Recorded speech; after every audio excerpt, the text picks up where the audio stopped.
अस्सलामुअलैकुम। बेटा, हमारा आज का जो टॉपिक है वो है इकोसिस्टम। बहुत ही इंपॉर्टेंट टॉपिक है ecosystem. Eco eco means environment, eco means environment and system means an interacting interdependent complex. वो कॉम्प्लेक्स जिसमें इंटरेक्शन होगी, जिसमें एक ऑर्गेनिज्म के लिए कुछ जरूरी होगा, वो डिपेंडेंट होगा, आइदर फिजिकल फैक्टर्स पे डिपेंडेंट होगा या अदर ऑर्गेनिज्म पे डिपेंडेंट होगा। That is one organism is dependent on other, interdependent, they are dependent on one another and they interact with each other. Or ecosystem has been derived from a Greek word okos means household. But here household means the physical place occupied by an organism. Physical place means light, temperature, humidity which surrounds an organism, and systema means composite whole. That is physical factors as well as these biotic factors. But no organism can live in isolation, जो आपने already ecology में पढ़ा था. That is indeed there are interactions between organisms. कोई organism तन्हा नहीं रह सकता. इसके लिए जरूरी है कि वो दूसरे ऑर्गेनिजम्स के साथ इंटरेक्ट करे. इसको इंटरेक्शन होती है एबायोटिक कंपोनेंट्स के साथ, एनवायरनमेंट के साथ इंटरेक्शन होती है और अदर लिविंग ऑर्गेनिजम्स के साथ भी इंटरेक्शन होती है. ये इंटरेक्शन बहुत ही जरूरी है.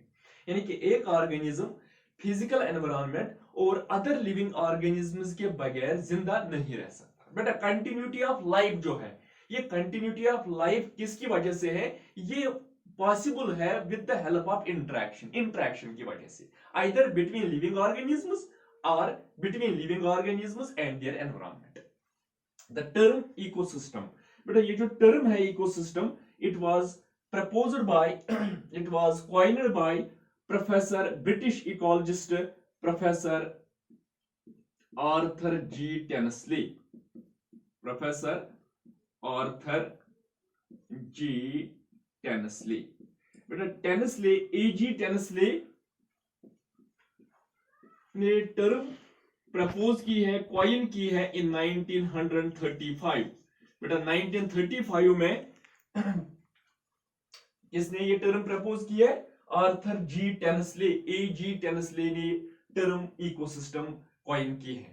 And he defined the ecosystem as the interaction between living and non living components of the environment. The interaction between the interaction between the living and non-living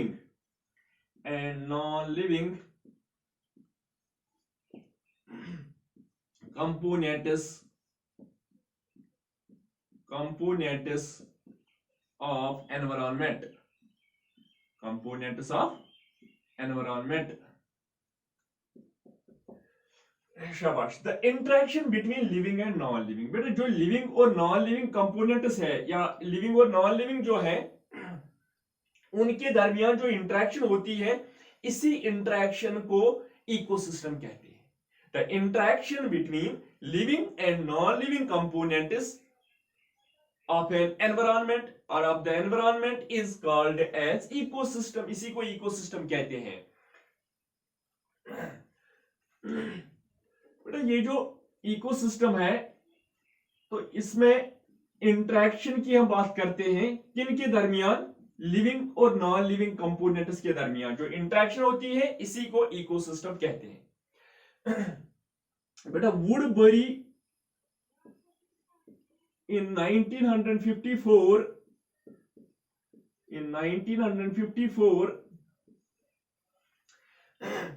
stated that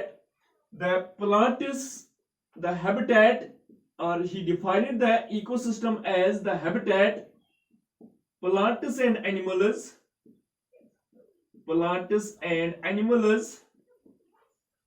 form one unit form a complex unit, form a complex unit. Habitat का मतलब क्या है बेटा? Habitat का मतलब है physical factors, light, temperature, rainfall, humidity. बेटा ये एबायोटिक कंपोनेंट्स है। हैबिटेट का मतलब है यहाँ पे एबायोटिक कंपोनेंट्स, प्लांट्स और एनिमल्स क्या है? ये बायोटिक कंपोनेंट्स है। ये जो हैबिटेट नॉन लिविंग और लिविंग कंपोनेंट्स है, they form an ecological complex, ये एक कॉम्प्लेक्स बनाते हैं। आर मोर ब्रीफली इकोसिस्टम, यानी कि इकोसिस्टम क्या है? The habitat plants and animals form A system called ecosystem. ये एक सिस्टम बनाते हैं जहां पे क्या होता है, जहां पे बेटा ट्रांसफर ऑफ मटेरियल्स होते हैं from non living to living and then back from living to non living. यानी कि बेटा अगर आप ह्यूमन या आप एनिमल ये एनिमल खेवन कमन, शाबाश, प्लांटन। मगर अहंद खतर प्लांट तेली यम साथ लाइट आस प्लांटस, गो प्लांट कर फोटोसिंथेसिस, ये लाइट आस। अख ह्यूमन अख एनिमल एक सर्वाइव करित येल का टेम्परेचर आस, येल अमिस रेनफॉल वाटर आस अवेलेबल। गो एक सर्वाइवल ये जन छ, इट डिपेंड्स अपॉन, शाबाश, एबायोटिक कंपोनेंट्स। वो इंटरेक्शन हसा छ अख यम नॉन लिविंग बे लिविंग कंपोनेंट्स यम क्या बनावन अख सिस्टम अख, तथ सिस्टम छ वनान इको सिस्टम।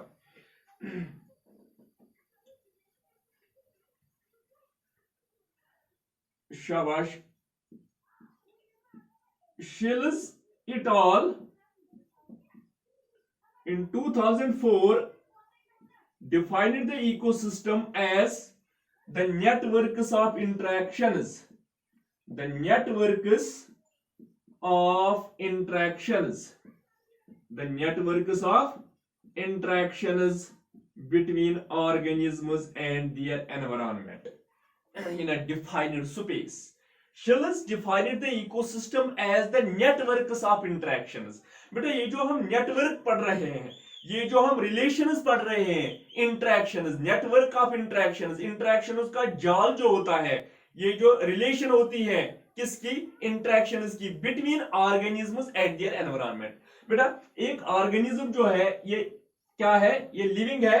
ऑर्गेनिज्म का मतलब है बेटा कोई भी living organism.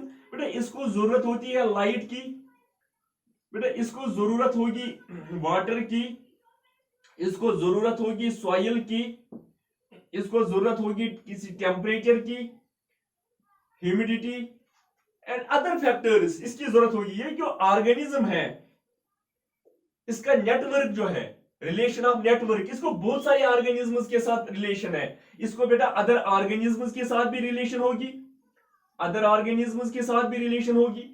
This network of interactions, this network of interactions किन के दरमियान? लिविंग ऑर्गेनिजम्स और इनके एनवायरनमेंट के दरमियान जो होता है, that is called as ecosystem. इसी को इकोसिस्टम कहते हैं। बेटा ये जो इकोसिस्टम है, द टर्म इकोसिस्टम जो हमने अभी बेटा बताई कि एजी टेनसले ने कॉइन की है, the term ecosystem is by so not means, is not so means so recent, is not by so means recent, or it is not so much recent, ये ज्यादा recent नहीं है। because in literature we found several parallel terms, हम बहुत सारी parallel terms देख रहे हैं which were used from time to time, जो time to time इस्तेमाल की गई थी।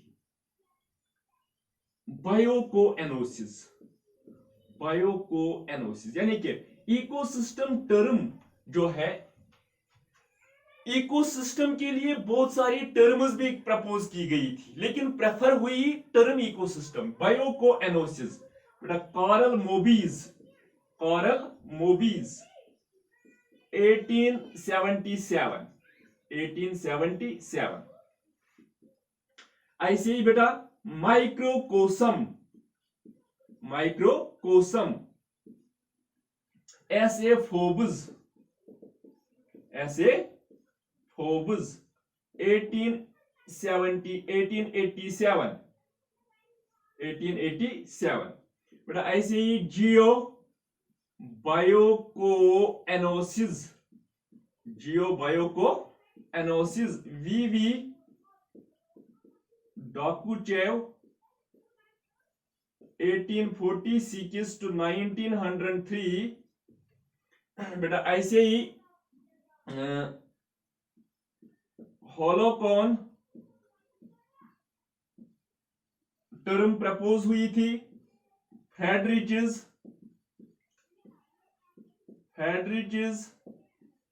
in 1930 बेटा बायोसिस्टम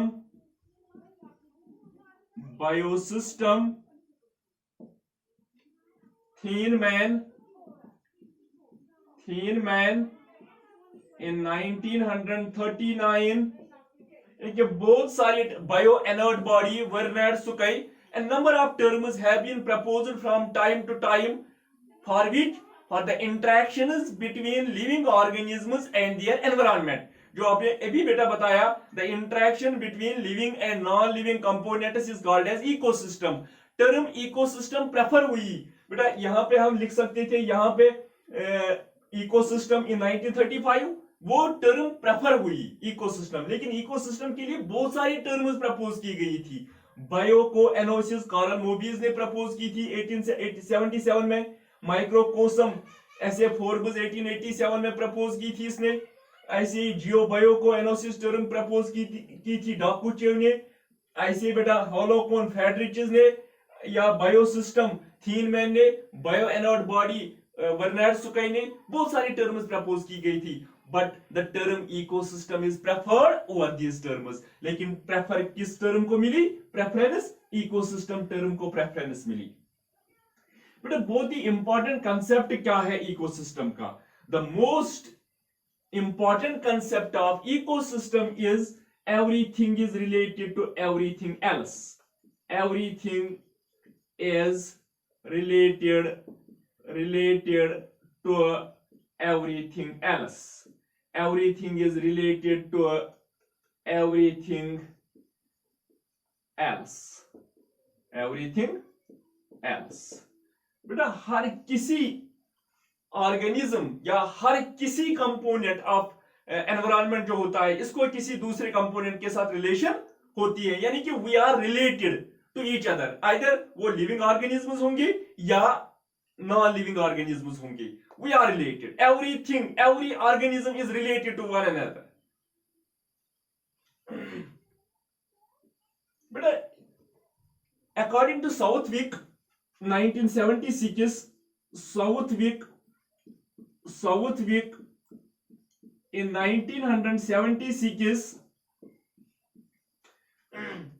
इकोसिस्टम में भी कंप्लीट और इनकम्प्लीट। क्या होगा?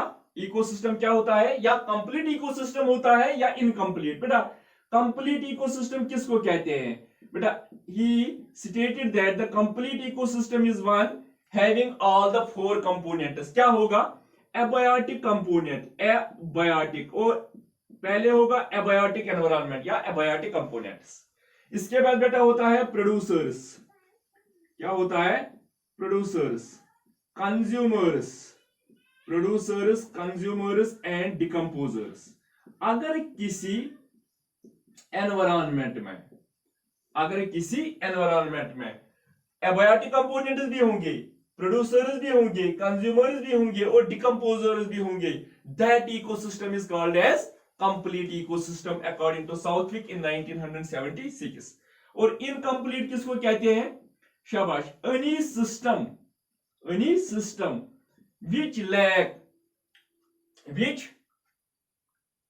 lack any one of these। बेटा अगर किसी सिस्टम में इन चार में से यानी कि एबायोटिक, प्रोड्यूसर्स, कंज्यूमर्स और डिकम्पोजर्स में कोई भी लैक होगा, कोई भी कंपोनेंट लैक होगा, that is called as incomplete ecosystem. इसको क्या कहते हैं? इनकम्प्लीट इकोसिस्टम कहते हैं।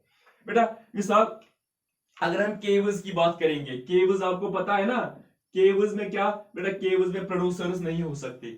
अगर हम इस इकोसिस्टम की बात करेंगे वहां पे बेटा लॉइन होगा, लेकिन वहां पे कार्निवोरस भी रह सकते हैं, कंज्यूमर्स भी या डिकम्पोजर भी, माइक्रो ऑर्गेनिज्म भी होंगे, लेकिन वहां पे प्रोड्यूसर्स नहीं होते हैं। इसको कहते हैं इनकम्प्लीट इकोसिस्टम। शाबाश। इकोसिस्टम क्या है? Interactions between living and non living components, the networks of interactions between living and non living components. बेटा नैनो इकोसिस्टम क्लासिफिकेशन में यहां पे बता रहा हूं, नैनो इकोसिस्टम, नैनो इकोसिस्टम किसको कहते हैं? Very small sized ecosystem. अगर बहुत छोटा इकोसिस्टम होगा, very small sized, very small sized ecosystem is called as nano ecosystem. अगर इकोसिस्टम बहुत ज्यादा छोटा होगा, इसको क्या कहते हैं? Nano ecosystem. बेटा example drop of water, drop of water को हम इकोसिस्टम कह सकते हैं? शाबाश, हाँ कह सकते हैं बेटा। एक ड्रॉप ऑफ वाटर में, एक ड्रॉप ऑफ वाटर जो है, पहले वाटर की बात करेंगे। Water is abiotic, water non living है और इसमें बहुत सारे बैक्टीरिया होंगे। बैक्टीरिया क्या है? लिविंग। ये बनता है ecosystem.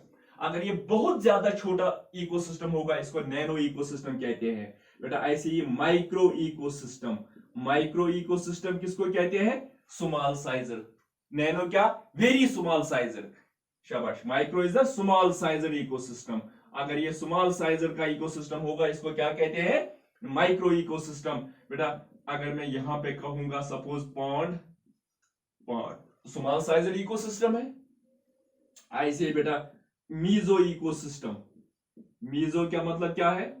Meso means moderate ecosystem, moderate, न ज्यादा छोटा और न ज्यादा बड़ा। Forest, forest is the meso ecosystem. बेटा ऐसे ही मैक्रो इकोसिस्टम और लार्ज इकोसिस्टम या mega ecosystem.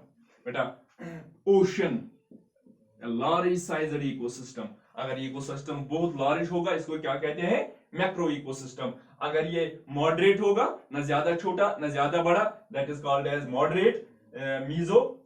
Forest, micro, small, pond and nano, शाबाश, वेरी स्मॉल। बेटा इसके बाद आती है क्लासिफिकेशन ऑफ इकोसिस्टम। क्या आती है? Classification of ecosystem. बेटा इकोसिस्टम जो है, इसको हम क्लासिफाई कर सकते हैं into two types. Ecosystem is broadly classified into two types: natural and artificial. And natural and artificial. Natural and artificial. Natural and artificial. बेटा नेचुरल क्या है? Natural ecosystem, the ecosystem which operate naturally without the interference of humans. अगर ecosystem operate होता है naturally, इसमें human की कोई, शाबाश, ह्यूमन की कोई इंटरफेरेंस नहीं है, इसको क्या कहते हैं? Natural ecosystem. नेचुरली अगर ऑपरेट होगा इकोसिस्टम। बेटा natural ecosystem can be classified into, शाबाश, इसको हम बेटा एक्वेटिक, एक्वेटिक और टेरेस्ट्रियल में डिवाइड कर सकते हैं। Terrestrial, natural and aquatic and terrestrial. Aquatic means water और टेरेस्ट्रियल मींस लैंड। शाबाश, aquatic is further sub divided. बेटा एक्वेटिक क्या हो सकता है? शाबाश, फ्रेश वाटर, अगर ये वाटर है तो ये फ्रेश वाटर हो सकता है, और मैरीन वाटर हो सकता है, मैरीन वाटर। शाबाश बेटा, ये जो फ्रेश वाटर है ये फर्दर डिवाइड किया जाता है lotic and lentic, lotic and lentic. Lotic का मतलब क्या है? शाबाश, running, running water, stream, river, stream, river. Lentic का मतलब क्या है? Standing water. शाबाश, क्या कहते हैं इसको? Standing water. पॉन्ड, लेक, यहां पे स्टैग्नेंट वाटर होगा। बेटा मैरीन जो है, मैरीन होगा shallow water, shallow water, deep sea ecosystem या shallow water ecosystem, and estuarine means river mouth ecosystem, mouth ecosystem, mouth of ecosystem. Shallow near coastal line, deep sea beyond coastal line and estuarine river mouth of ecosystem. और बेटा terrestrial को हम further divide कर सकते हैं, ये may be it may be grassland ecosystem, forest ecosystem and desert ecosystem. बेटा ये है क्लासिफिकेशन ऑफ इकोसिस्टम। शाबाश। Ecosystem is divided into two broad types and which is further sub divided, और इसके बाद क्या होगा, सब डिवाइड होगा। Natural, the ecosystem which operate naturally, जहां पे ह्यूमन की इंटरफेरेंस नहीं होती है। बेटा natural can be divided into aquatic and terrestrial. Aquatic means water and terrestrial means land. Aquatic is further divided into fresh water and marine water. Fresh water is further divided into lotic, lotic means running, and lentic, lentic means standing. Marine water is further subdivided into shallow water, deep sea ecosystem, and estuarine. Terrestrial may be divided into grassland, forest, and desert. Now, what is artificial ecosystem? The ecosystems which are maintained by humans, which are maintained by humans. बेटा cropland है, हमने कहीं पे क्या किया, cultivation की, वहां पे ह्यूमंस इंटरफेयर कर रहे हैं। बेटा करन पैडी कल्टीवेशन, मेज कल्टीवेशन, तक क्या करन ह्यूमन नेचुरल इकोसिस्टम करन डिस्टर्ब, ये सब प्लॉहिंग करो ऐसा को disturb. Thanks, that is all about this ecosystem.